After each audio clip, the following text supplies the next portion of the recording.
Kuelekea uchaguzi ambao unafanyika mwezi wa 10 mwaka huu mwaka 2025, kumekuwa kuna baadhi ya mambo ambayo yameenda yanaibuka kwa baadhi ya viongozi wa vyama vya siasa kutokana na pressure ambayo chama cha demokrasia na maendeleo Chadema chini ya mwenyekiti wao namzungumzia Lissu pamoja na mwenyekiti wao msaidizi namzungumzia John Heche wamekuwa ni moja kati ya watu ambao wanapeleka pressure kubwa especially kwenye chama cha utawala nazungumzia CCM. Na kutokana na hivyo matukio yameenda yanaibuka mara kwa mara kwa baadhi ya viongozi ambao wako kwenye chama tawala, hata wale ambao walikuwepo kwenye chama tawala, kutokana na the way ambavyo serikali imekuwa inafanya muda wote, namna ambavyo imekuwa haifanyi majukumu yao ipasavyo, kama the way ambavyo wamekuwa wanasema hawa viongozi wa vyama vya siasa mara kwa mara, ambapo wanakuwa wanapita kwenye mikutano yao ambayo Chadema imekuwa ni chama cha kwanza ambacho kimeamua kuzunguka nchi nzima kwa ajili ya kufanya kampeni, kugombea au kupigania ile hoja yao ya no reform no election. Maana yake wakitaka mabadiliko makubwa yafanyike kwenye masuala ya uchaguzi, kuanzia kwenye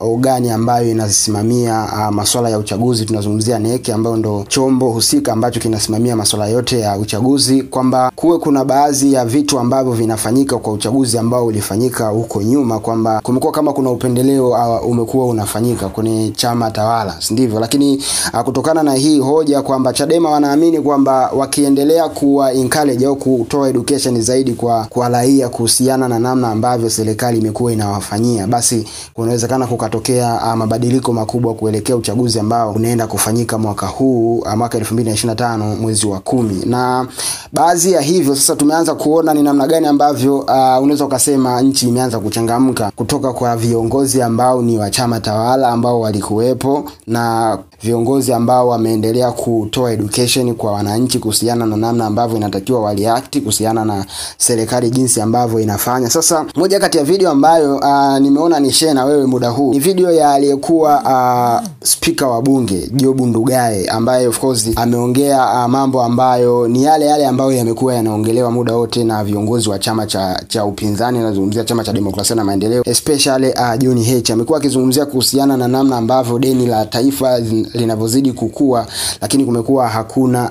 matumizi sahihi ya kile ambacho tunaenda kukikopa. Kwa hii video ambayo nimekuwekea hapo ni namna ambavyo Job Ndugai ameongea kuhusiana na bajeti ya Tanzania jinsi ilivyo, na namna ambavyo tumekuwa tunaenda kukopa, na namna ambavyo tumekuwa tunawalipa wale ambao tunakuwa tunaenda kuwakopa. Kwa mfano, amesema bajeti ya Tanzania kwa ujumla kwa mwaka ni zaidi ya trilioni 30, na kwa hiyo trilioni 30 tumekuwa tunawalipa wazungu almost kama trilioni 10, na sisi tukienda kukopa tunakopa almost kama kiasi cha shilingi trilioni 1.3, ambazo ukiona ukija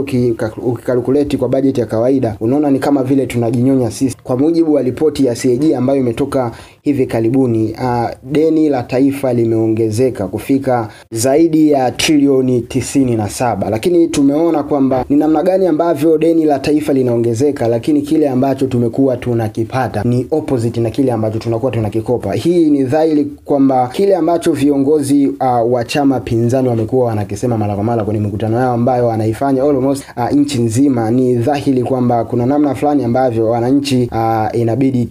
tujiulize kwa nini tumekuwa tuna deni kubwa kiasi hiki, lakini tumekuwa hatuna matumizi sahihi ya kile ambacho tumekuwa tunakikopa, si ndivyo? Sasa wewe una maoni gani baada tu ya kuona hii video ya Job Ndugai akiwa anaongea kiasi hiki? Na kuachia video utasikiliza hapo mbele, na kama una maoni yoyote basi dondosha comment yako hapo chini, na kama hujatufollow kwenye ukurasa wetu wa Instagram tunatumia kama Mbayu TV, na kama hujasubscribe channel yetu ya Mbayu TV basi make sure una subscribe muda huu ili wa kwanza kupata habari na matokeo ambayo sisi tunakuwa tunayaweka huko ndani.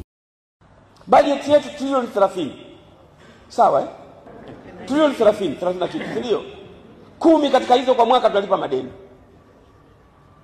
10 trillion. Tumeenda kukopa 1.3, tunapiga makofi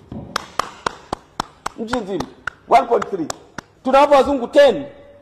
mariba matupu, wanatufanya sisi mazezeta.